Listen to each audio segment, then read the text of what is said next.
বাবলা তুমি কিচ্ছু আনিনি বাবা।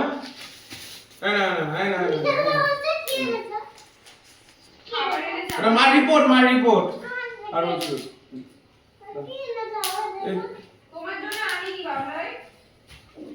কিছু আনিনি।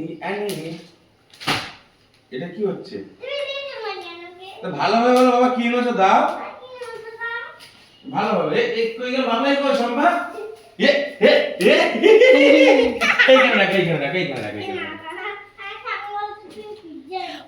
দেখো মায়ের নতুন শাড়ি ছিঁড়ে দিয়েছে। কি করে দেখো কাচি দিয়ে কেটে মা দেখাও নতুন শাড়ি।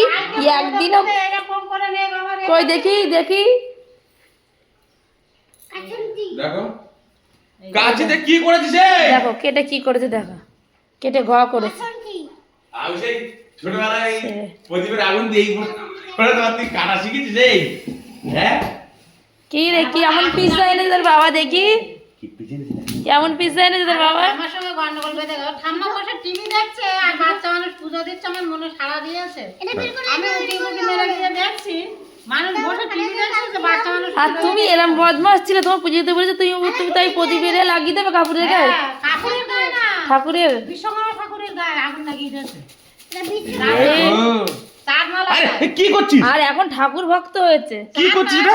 চাঁদমালায় দেখো হাই রে হাই, চাঁদমালার গায়ে আগুন লাগিয়ে দিয়েছে। হাই পিজ্জাটা কি করলে? Margaret pizza. কাসুন্দি বলছি, এটা কাসুন্দিটা কি করলে? এই বাটি না দাও তাকে। কার দোকানে? ওর দোকানে। কাসুন্দি সুন্দর হয়েছে, সুন্দর। দাও চাবি দাও। আমরা খাবো। দাঁড়া, ও তোকে দেবো তো, দাঁড়া বাবা। এই চিজ পিজ্জা খেয়ে নি তাহলে টপাটপ।